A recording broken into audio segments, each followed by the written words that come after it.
নমস্কার, সুস্বাস্থ্যের সহজ পাঠের আপনাদের প্রত্যেককে স্বাগত। আমার সাথে রয়েছেন ডক্টর সৌম্য ব্যানার্জি। নমস্কার। আজকে আমরা হার্নিয়া নিয়ে আলোচনা করি। হ্যাঁ, একদম অত্যন্ত গুরুত্বপূর্ণ একটা জিনিস। আগে আমরা যেমন গল ব্লাডার, অ্যাপেন্ডিক্স এই সমস্ত নিয়ে আলোচনা করেছি। অত্যন্ত রেগুলার বেসিসে হার্নিয়ার নিয়েও আমাদেরকে চিকিৎসা করতে হয়, হার্নিয়ার অপারেশন করতে হয়। তা অনেক মানুষেরই এটা নিয়ে একটা কৌতূহল থেকে থাকে যে হার্নিয়া রোগটা কি বা কি ব্যাপার নয়। তো যাই হোক, দেখা যাক সমাজশ্রীর কাছে আজকে কি কি প্রশ্ন আছে এই রিলেটেড। আচ্ছা, হার্নিয়া রোগটা ঠিক কি? হ্যাঁ, অ্যাকচুয়ালি হার্নিয়া রোগটা হচ্ছে এক কথায় বলা, মানে বাংলায় বলা খুব ডিফিকাল্ট। এর ডেফিনেশনটা একটু খটোমটো আছে। যদি খুব হার্নিয়ার সংজ্ঞা যেটা, সেটাকে যদি আমি বাংলায় মানে মোটামুটি বুঝিয়ে বলার চেষ্টা করি, তাহলে হচ্ছে আমাদের পেটের ভিতরের যে যন্ত্রপাতি আছে, ইংরেজিতে বলে ভিসেরা। এবার সেই যন্ত্রপাতিগুলো কোনো না কোনো দেওয়াল দিয়ে, মাংসের দেওয়াল বা মাসেলের দেওয়াল দিয়ে আটকানো আছে। এবার যদি সেই দেওয়াল ভেদ করে যদি পেটের ভেতরের যন্ত্রপাতিগুলো বাইরের দিকে বেরিয়ে আসে, তাহলে খাতায় কলমে সেটাকে হার্নিয়া বলে। প্র্যাকটিক্যালি শুধু পেটের ভেতরে নয়, শরীরের যে কোনো অংশে যদি তার ভেতরের যন্ত্র, সেটা যে দেওয়াল দিয়ে ঢাকা আছে সেই দেওয়ালটাকে ফুঁড়ে বেরিয়ে আসে, তবে পুরোপুরি ফুঁড়ছে না। ফুঁড়ে বেরিয়ে আসে বলতে, ধরা যাক আমাদের পেটে যে চামড়া আছে, চামড়ার তলায় মাসেল লেয়ার আছে, মাসেল লেয়ারটা ফুটো হলো, সেই ফুটোর মধ্যে দিয়ে পেটের ভেতরের হয়তো নাড়িভুড়ি কিছুটা অংশ বেরিয়ে চলে এলো, কিন্তু পেটের চামড়া ইনট্যাক্ট থাকলো। এই যে সিচুয়েশনটা, এই সিচুয়েশনটাই হচ্ছে প্র্যাকটিক্যালি হার্নিয়া। এবারে এটার বিভিন্ন রকম ভ্যারাইটি থাকে, শরীরের বিভিন্ন জায়গায় হয়।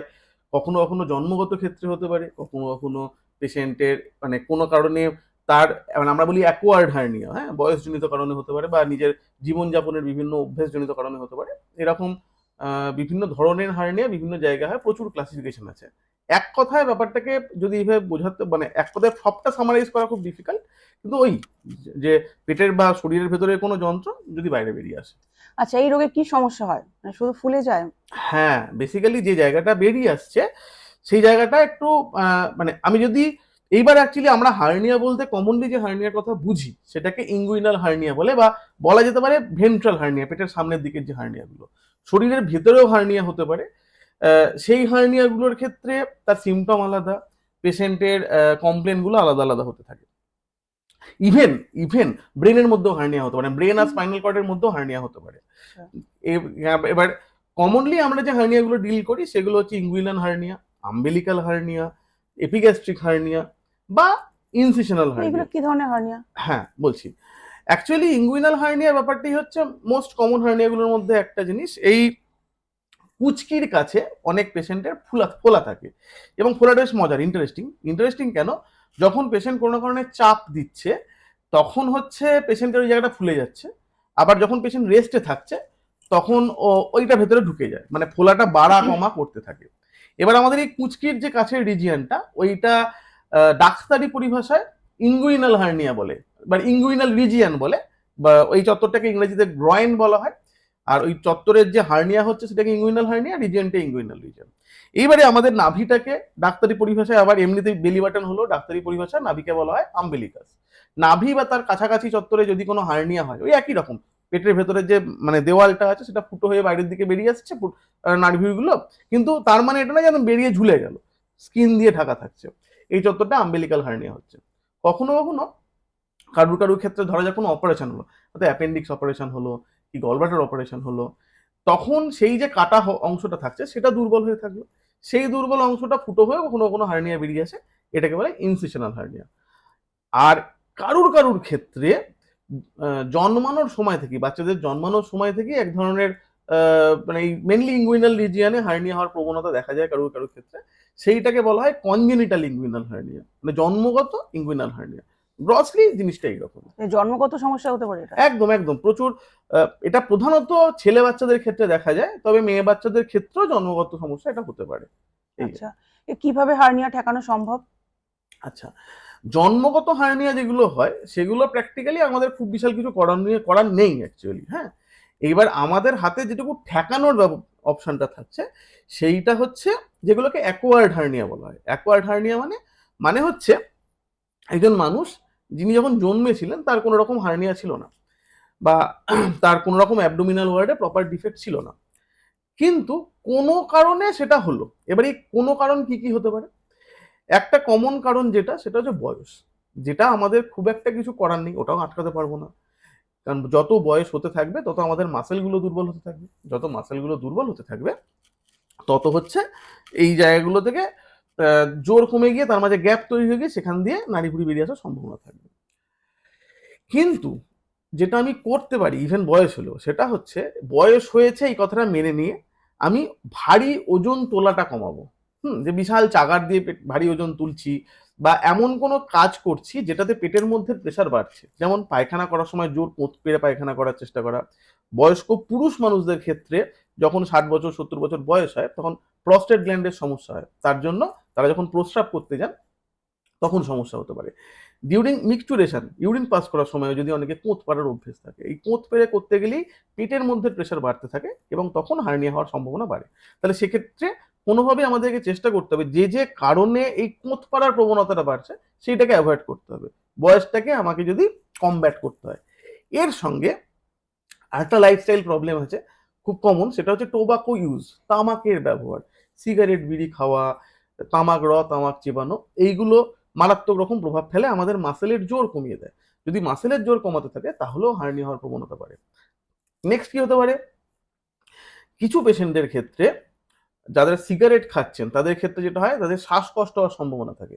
যখন তাদের শ্বাসকষ্ট হচ্ছে তখনও যে প্রচন্ড নিঃশ্বাস প্রশ্বাসের চাপের জন্য আবার সেই পেটের মধ্যে প্রেশার বাড়তে পারে, সেক্ষেত্রেও হচ্ছে তার হার্নিয়া হওয়ার সম্ভাবনা তৈরি হবে। তার মানে ঘুরিয়ে পেঁচিয়ে তামাক, সিগারেট, বিড়ি এটা একটা বড় সড়ো কারণ।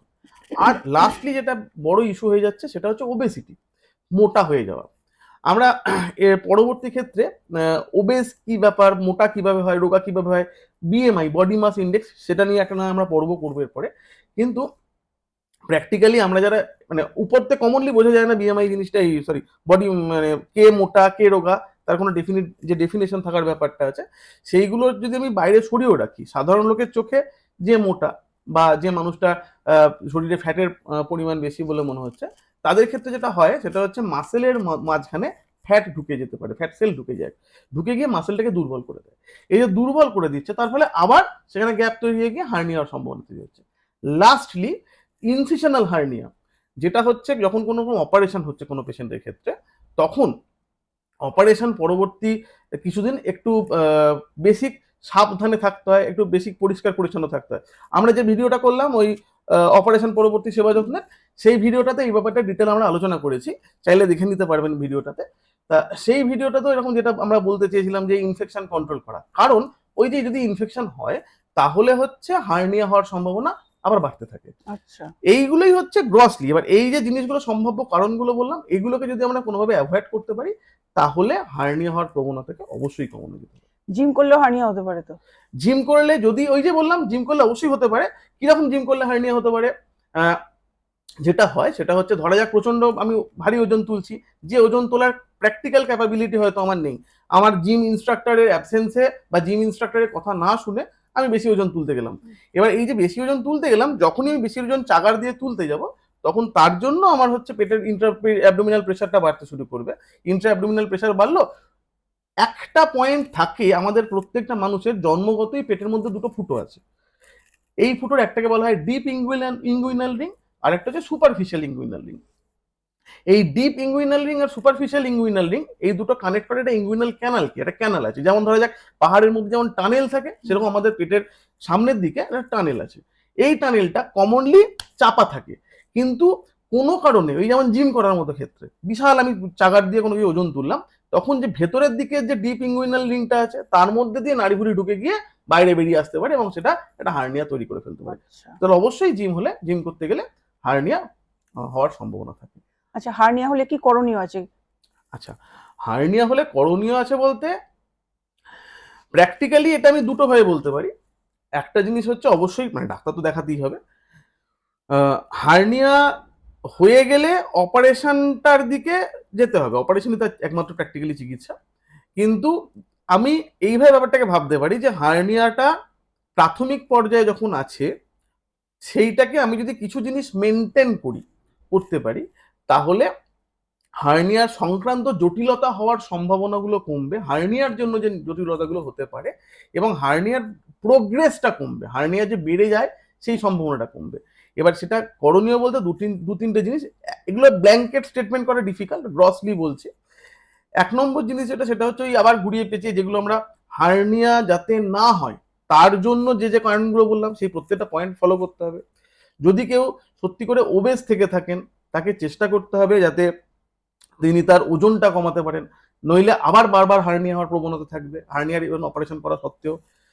এর বাইরে যেটা, যিনি যদি কেউ স্মোকার থেকে থাকেন তাহলে তাকে সিগারেট বিড়ি ছাড়তে হবে। আচ্ছা, অপারেশনের পরেও হার্নিয়া ফিরে আসতে হ্যাঁ, পারে? অপারেশনের পরও হার্নিয়া ফিরে আসতে পারে। আবার যেটা বলছিলাম যে যদি কেউ স্মোকার থেকে থাকেন, তাকে হচ্ছে স্মোকিং ছাড়তে হবে, অবশ্যই স্মোকিং ছাড়তে হবে। যদি কারোর প্রস্টেটের সমস্যা থেকে থাকে তাহলে তার প্রস্টেটের চিকিৎসা করতে হবে। যদি কারোর কনস্টিপেশনের সমস্যা থেকে থাকে তাহলে তাকে সেই সংক্রান্ত চিকিৎসা করতে হবে, সেই সংক্রান্ত ওষুধপত্র খেতে হবে।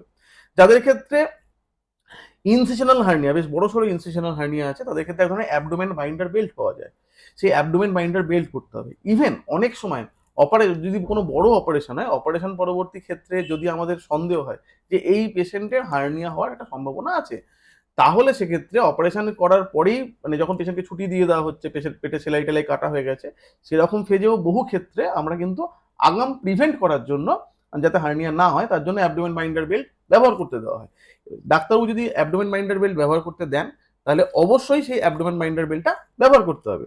ইঙ্গুইনাল হার্নিয়ার ক্ষেত্রে এক ধরনের ওই বেল্ট টাইপের জিনিস কখন পাওয়া যায়, যদিও সেটার ইউসেজ খুব বেশি কমন নয়। যদি কোনো পেশেন্টের ক্ষেত্রে কোনো ডাক্তারবাবু মনে করেন যে সেই জিনিসটা তাকে পড়ানোর দরকার আছে, তাহলে সেটা পড়ে থাকতে হবে। ওষুধ দিয়ে কি সারানো যায় এটা? না, হার্নিয়া কোনোভাবেই ওষুধ দিয়ে সারানো সম্ভব নয়। এখনো পর্যন্ত পৃথিবীতে হার্নিয়া সারানোর কোনো ওষুধ আবিষ্কার হয়নি। যদি কেউ এই আশ্বাস দিয়ে থাকেন, তিনি একদম সম্পূর্ণ মিথ্যে আশ্বাস দিচ্ছেন। প্র্যাকটিক্যালি কচি বাচ্চার হার্নিয়া হোক, মানে যার জন্মগত যেটা হার্নিয়া, বয়স্ক মানুষের হার্নিয়া হোক, ইনসিশনাল হার্নিয়া হোক, whatever the cause may be or whatever the classification may be, hernia যদি ডায়াগনোসিস হয়ে যায়, তার এক এবং একমাত্র চিকিৎসা হচ্ছে সেটাকে অপারেশন করা। অপারেশন না করে কোনোভাবেই ওই যে ফুটোটা আছে সেই ফুটোটাকে মেরামত না করলে কোনোভাবেই নিজে নিজে সেই ফুটো কোনো ওষুধ দিয়ে বন্ধ করে দেওয়ার মতো ওষুধ এখনো আবিষ্কার হয়নি। আচ্ছা আচ্ছা, মেস ব্যাপারটা কি? মানে হার্নিয়ার সঙ্গে কি এর কোনো, হ্যাঁ, হার্নিয়া হলে মেস বসানো হয়েছে এরকম একটু শুনেছি। একদম একদম একদম একদম এইটা হচ্ছে হার্নিয়া অপারেশনের পদ্ধতিগত একটা দিক। আমি মোটামুটি আজকে একটা মানে মোটামুটি একটা ছোট করে হিন্ট দিচ্ছি। এটাও একটা ভালো টপিক হতে পারে যে হার্নিয়ার অপারেশন কিভাবে কি করা উচিত, সেই রিলেটেড অনেক ধরনের অপারেশন হয়। গোটা বিশ্ব জুড়েই বহু বছর ধরে হার্নিয়া মেরামত করার যে পদ্ধতি, সেটা নিয়ে গবেষণা চলছে। তা এই মুহূর্তে আমরা যে পদ্ধতিটাকে অবলম্বন করে চলি, সেইখানে আমরা অপারেশন করে একটা মেশ বসিয়ে দিই। এখন মেশ মানেটা কি বা মেশ জিনিসটা কি? সেটা হচ্ছে একটা মশারির জালতির মতো জিনিস, যেমন মশারি যেরকম হয় ঠিক সেই রকম, সেই স্ট্রাকচারে, শুধু কালারটা আলাদা। আর জিনিসটা হচ্ছে স্টেরাইল থাকে, জীবাণু থাকে না তার মধ্যে, এবং সেই জিনিসটা তৈরি হচ্ছে প্রোলিন বা প্রলিপ্রোপাইলিন বলে একটা জিনিস নিয়ে। প্রোলিন একটা ব্র্যান্ড নেম, প্রোপাইলিনটা হচ্ছে তার অরিজিনাল জেনেরিক যে কেমিক্যালটা, সেইটা দিয়ে তৈরি হয় মেশটা। এখন সেটা কি করা হয় আমরা, বা সেটার ব্যবহারটা কিরকম, যেটা প্রথমেই বললাম, আমাদের মেন টার্গেট হচ্ছে ফুটোটাকে মেরামত করা। এবার হার্নিয়ার, কোথায় হার্নিয়া হয়েছে, কত বড় সেই ফুটোটা আছে, সেই হার্নিয়ার সঙ্গে ইনফেকশন হওয়ার সম্ভাবনা কতটা কি আছে, এগুলো অনেক রকম হিসেব নিকেশ আছে। বা পেশেন্টের বয়স কিরকম, বাচ্চারা অপারেশন করছি না বড়দের অপারেশন করছি, এরকম বিভিন্ন জিনিসের উপরে দাঁড়িয়ে মেশ দেব কি দেব না সেইটা ডিসিশন নেওয়া হয়। যাদের ক্ষেত্রে মেশ দেওয়ার সিদ্ধান্ত হয়, তাদের ক্ষেত্রে কেন মেশ দেওয়া হচ্ছে বা কি করা হচ্ছে মেশ দিয়ে, আমি খুব সহজ করে বলি। যদি আমার এই জামাটা যেটা রয়েছে, এই জামায় ধরা যাক একটা ফুটো হয়ে রয়েছে, এবার আমার সামনে এই ফুটোটাকে মেরামত করে জামার ভেতর থেকে গেঞ্জিটা ধরা যাক পপ আপ করে বেরিয়ে আছে। এখন এটা মেরামত করার আমার সামনে গ্রসলি দুটো অপশন আছে। একটা হচ্ছে জামাটাকে ইটসেলফ সেলাই করে দেওয়া, আর একটা হচ্ছে জামাটার ভেতর দিকে একটা তাপ্পি মেরে দেওয়া, আর একটা দ্বিতীয় কাপড় বসিয়ে সেইটাকে তাপ্পি মেরে দেওয়া। এই যে দ্বিতীয় কাপড় যেটা, সেই দ্বিতীয় কাপড়টা হচ্ছে প্র্যাকটিক্যালি ওই মেশটা। ঠিক আছে, আমি চেষ্টা করব এডিট করার সময় আমার কাছে থাকা মেশের একটা ছবি দিয়ে দেওয়ার বা ভিডিও দিয়ে দেওয়ার, যাতে দর্শকদের ব্যাপারটা বুঝতে সুবিধা হয়। এবার ওই যে মেশটা, সেইটা আমরা যেটা করি, প্রথমে পেটটা কাটি, কেটে চামড়ার তলা দিয়ে মাসেলের লেয়ারে যাই, যে মাসেলের লেয়ারে গ্যাপটা রয়েছে সেইখানে হচ্ছে ওই জালতিটা আমরা ঢুকিয়ে দিই। জালতিটা ঢুকিয়ে দিয়ে সেই মাসেলের সঙ্গে সেলাই করে দিয়ে চলে আসি, সিম্পল তাপ্পি দিয়ে দেওয়ার মতো। এটাই হচ্ছে মেশ বা তার ব্যবহার। আচ্ছা, কিন্তু তার মানে এটা নয় যে ওটা একমাত্র চিকিৎসা। বহু ক্ষেত্রে সিচুয়েশনের উপরে দাঁড়িয়ে আমরা মেশ দিতে পারি না বা মেশ দেওয়া হয় না, মেশ দিলে পেশেন্টের সমস্যা হতে পারে, ক্ষতি হতে পারে, আচ্ছা। সেই জন্য দেওয়া হয় না। সেক্ষেত্রে হচ্ছে ওই পেটের ভেতরে এই জায়গাটা সেলাই করে দিয়ে আসা বা এরকম কিছু অনেক ক্ষেত্রে করা হয়। শরীরের কোন কোন জায়গায় হতে পারে হার্নিয়া? ওই যে শরীরের হতে অনেক জায়গাতেই পারে। আমি যদি প্রত্যেকটা হার্নিয়ার লিস্ট বলতে শুরু করি, বিশাল লম্বা একটা লিস্ট হবে। শরীরের ব্রেনে যেমন বললাম, ব্রেন আর স্পাইনাল কর্ড, তার মধ্যে একটা গ্যাপ হতে পারে। ইভেন লাংসের মধ্যে হার্নিয়া হয় প্রচুর। বাচ্চা, এটাকে ডায়াফ্রামেটিক হার্নিয়া বলে। ডায়াফ্রামেটিক হার্নিয়ার ব্যাপারটা কি হয় না, বাচ্চা যখন জন্মাচ্ছে, মায়ের পেটের মধ্যে থাকছে, তখন আমাদের পেট আর এই বুকের যে কানেকশনটা, এর মাঝে যে মধ্যচ্ছদা বা ডায়াফ্রাম থাকে, সেটা তৈরি হওয়ার কথা। কোনো কোনো বাচ্চার ক্ষেত্রে দেখা গেলো সেটা তৈরি হলো না, এবং তখন হচ্ছে মানে পুরো পেটের মধ্যে যে নাড়ি ভুড়িগুলো আছে সেটা একদম লাংসের মধ্যে ঢুকে যায়, আচ্ছা, এবং লাংসের মধ্যে ঢুকে গিয়ে তখন সেইখানে হচ্ছে ওই দিকের লাংসটাকে খোলার সুযোগ দেয় না। বাচ্চা জন্মানোর পরই বাচ্চার প্রচন্ড শ্বাসকষ্ট শুরু হতে পারে। আচ্ছা। এটা হচ্ছে ডায়াফ্রামটিক হার্নিয়া। হায়াটাস হার্নিয়া বলে আরেক ধরনের হার্নিয়া হয়। আমি সব ইন্টারনাল হার্নিয়া বলছি, পেটের মধ্যে কথা বলছি।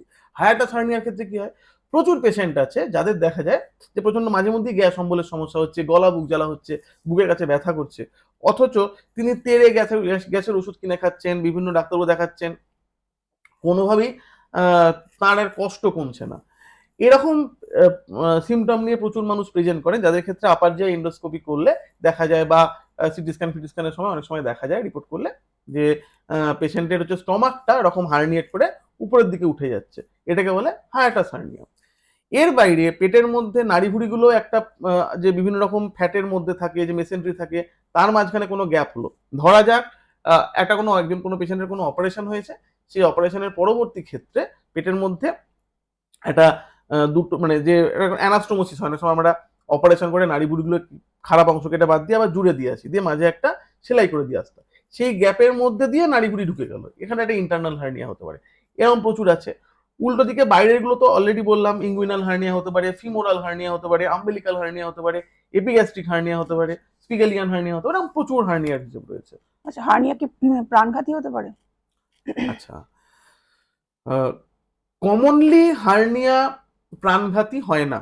যদি আনকমপ্লিকেটেড হার্নিয়া হয়ে থেকে থাকে, তাহলে ইটসেলফ হার্নিয়ার জন্য কারোর প্রাণঘাতী হওয়ার কথা নয়। তবে হ্যাঁ, এই হার্নিয়া যেটা বললাম, এই হার্নিয়া বলতে আমি যেটা বাইরে থেকে দেখা যাচ্ছে, ভেন্ট্রাল হার্নিয়া, এগুলোর কথা বলছি। যেটা বললাম, ব্রেন যদি হার্নিয়েট করে, তাহলে পেশেন্ট সাথে সাথে মারা যেতে পারে। যে বাচ্চাটা জন্মগত কারণে ডায়াফ্রামেটিক হার্নিয়া যে জন্মাচ্ছে, যার নাড়ি ভুড়িগুলো লাংসে গিয়ে চলে গেছে, সেটা তার জন্য প্রাণঘাতী হতে পারে। আচ্ছা, কখনো কখনো যেটা হয়, কনজেনিটাল হার্নিয়ার ক্ষেত্রে দেখা গেল কারো কারো কোনো কোনো বাচ্চার আনডিসেন্ডেড টেস্টিস থাকে, মানে অন্ডকোষটা যে তলায় নামার, যে আমাদের সামনে যে স্কুটাম বলে যে থলেটা থাকে, আচ্ছা, তার মধ্যে নামার কথা পুরুষদের ক্ষেত্রে, সেটা নামতে পারলো না, আনডিসেন্ডেড থাকলো, সেখানে পরে টর্শন হচ্ছে, টুইস্টিং হচ্ছে, সেইখান থেকে পেশেন্টের সেপসিস হয়ে গেল, দিয়ে বাচ্চার খারাপ হয়ে গেল, এটা সম্ভাবনা হতে পারে। আচ্ছা। এর বাইরে ধরা যাক একটা অ্যাকোয়ার্ড হার্নিয়ার ক্ষেত্রে যেটা হতে পারে, সেইটা হচ্ছে ওই যে নাড়িভুড়ির যে অংশটা বাইরে বেরিয়ে আসছে, সেই অংশটা যেটা প্রথমে বললাম, হার্নিয়ার মজা হচ্ছে স্ট্রেন করলে জায়গাটা ফুলে যাবে, আবার পেশেন্ট রিল্যাক্স করলে জিনিসটা ঢুকে যাবে।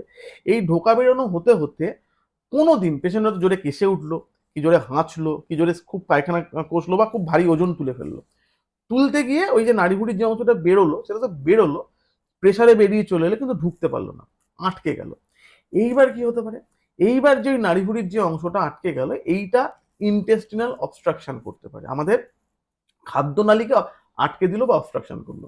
এই সিচুয়েশন ডেফিনেটলি একটা প্রাণঘাতী সিচুয়েশন। আচ্ছা, হার্নিয়া অপারেশনে কি কি কমপ্লিকেশনস হতে পারে? হুম, হার্নিয়া অপারেশনের অনেক রকম কমপ্লিকেশন হতে পারে। একটা মানে খুব কমন কমপ্লিকেশন, যেটা একটু আগে শুরুতেই আমরা আলোচনা করলাম, যে হার্নিয়ার ফিরে আসা। ঠিক আছে, হার্নিয়া অপারেশনের প্রচুর রকম পদ্ধতি আছে, সেই পদ্ধতিগত দিক থেকে নানান রকম ভাবে অপারেশনের এই যে এত রকমের পদ্ধতি তৈরি করা হয়েছে, তার পিছনে কারণ হচ্ছে কোনো পদ্ধতি এখনো পর্যন্ত ফুল প্রুফ নয় যে এই পদ্ধতিতে অপারেশন করলে গ্যারেন্টেড হার্নিয়া ফিরে আসবে, এরকম হয় না যে মেশ বা জালতি যেটার কথা হলো সেটা যে বসানো হচ্ছে মানে যে হার্নিয়া ফিরে আসবে না, ব্যাপারটা একদমই তা নয়। আগে জালতি বসানোর আবিষ্কার হওয়ার আগে যে সেলাই করে রিপেয়ার করে দিয়ে আসা হতো সেটাতেও দেখা গেল ফিরে আসছে। এর আগে বিভিন্ন রকম মানে মাসেল লেয়ার দিয়ে স্ট্রেংথেনিং করার টেকনিক আছে, শোল্ডিস টেকনিক আছে, এরকম নানান রকমের যে টেকনিক গুলো আছে প্রত্যেকটারই কমনেস্ট কমপ্লিকেশন যেটা সেটা হচ্ছে হার্নিয়া আবার ফিরে আসা। তাহলে 1 নম্বর। 2 নম্বর যে জটিলতা হতে পারে সেটা হচ্ছে ওই কখনো কখনো পেশেন্ট যদি এমার্জেন্সি ভাবে প্রেজেন্ট করছে। কিরকম এমার্জেন্সি? যেটা বললাম ইন্টেস্টিনাল অবস্ট্রাকশন হয়েছে, পেশেন্টের হার্নিয়া বেরিয়েছে কিন্তু ঢুকছে না, আটকে গেছে, ওখানে প্রচন্ড পেটে ব্যথা শুরু হয়ে গেছে, পেট ফুলে গেছে, পায়খানা হচ্ছে না। এই রকম সিচুয়েশনে আমাদেরকে এমার্জেন্সি বেসিসে অপারেশন করতে হয়। বেশিরভাগ ক্ষেত্রে মেশ বসানোর সুযোগ থাকে না, মেশ বসাতে নেই, এরকম সিচুয়েশন হয়। গাঁটটা যদি গ্যাংগ্রিন হয়ে যায় মানে খাদ্যনালীটা যদি পচে গিয়ে থেকে থাকে তাহলে হচ্ছে পায়খানা রাস্তা টেম্পোরারি ভাবে বা কপাল খারাপ থাকলে পার্মানেন্টলিও কারুর ক্ষেত্রে বাইরের দিকে করে দিতে হতে পারে। এবং ওই অপারেশনটা একটা বিশাল বড় অপারেশন, এমার্জেন্সি সার্জারি, সেই অপারেশনের জন্য কিন্তু মানুষ মারা যাওয়ার প্রবল সম্ভাবনা থাকে। অর্থাৎ হার্নিয়া রোগটা এমনিতে প্রাণঘাতী না হলেও সিচুয়েশনের উপরে দাঁড়িয়ে তাকে যদি আমরা প্রপার কেয়ার না দিই তাহলে অনেক রকম জটিলতা ডেকে আনতে পারে এবং এমনকি মৃত্যু পর্যন্ত হতে পারে। আচ্ছা, আজ তাহলে এটুকুই থাক। আচ্ছা, ঠিক আছে, আমরা আপাতত হার্নিয়া রিলেটেড আজকে এই আলোচনাটা এখানেই শেষ করছি। দর্শকদের যেটা বলার সেটা হচ্ছে আপনাদের যদি এই নিয়ে আর কোনো প্রশ্ন থেকে থাকে, মানে আমরা যে প্রশ্নগুলো এখানে আজকে আলোচনা করলাম তার বাইরে যদি আপনাদের কোনো প্রশ্ন থেকে থাকে তাহলে অবশ্যই কমেন্ট করে জানাবেন। আর এর বাইরে যেটা বলার সেটা হচ্ছে আপনাদের কারুর কোনো রকম অন্যরকম কোনো এক্সপিরিয়েন্স হয়েছে কিনা যে কোনো রকম মেডিকেল রিলেটেড, সেই এক্সপিরিয়েন্সগুলো আপনারা কমেন্ট করে অবশ্যই জানাবেন। ইভেন যদি কারুর এরকমও মনে হয় যে তার চিকিৎসা চলছে কিন্তু তিনি হয়তো তিনি যে ডাক্তারবাবুকে দেখাচ্ছেন তিনি প্রপারলি মানে তাকে কমিউনিকেট করতে পারেননি, তার সময়ের অভাবে হতে পারে, বা তিনি ডাক্তারবাবু হয়তো কিছু মেডিকেল টার্মে বলেছেন যেটা আপনাদের পক্ষে বুঝতে অসুবিধা হয়েছে, সেরকম যদি কোনো কনফিউশন কিছু থেকে থাকে তাহলে আমরা প্ল্যান করছি সেগুলো আপনাদেরকে ইলাবোরেট করে বোঝানোর। এটার জন্য আমাদের যে ফেসবুকে পেজটা করা হয়েছে সুস্বাস্থ্যের সহজপাঠ, হ্যাঁ সেখানে করলে অবশ্যই সেখানেও আপনারা কমেন্ট করতে পারেন। যদি কারণ ইউটিউবের কমেন্ট ছোট হয়, করার সুযোগ থাকে না, এই সুযোগটা যাতে আপনাদের সঙ্গে আমাদের আরো প্রপার কমিউনিকেট করার সুযোগ হয় সেইটার জন্য আমরা ফেসবুকে একটা পেজ করেছি, লিঙ্কটা ডেসক্রিপশনে পেয়ে যাবেন। ঠিক আছে, তাহলে আজকে এই পর্যন্তই থাক। নমস্কার, দেখা হবে পরের পর্বে। আর ভিডিওটি যদি ভালো লাগে প্লিজ লাইক করবেন, শেয়ার করবেন আর সাবস্ক্রাইব করবেন। হ্যাঁ সে তো অবশ্যই করতেই হবে।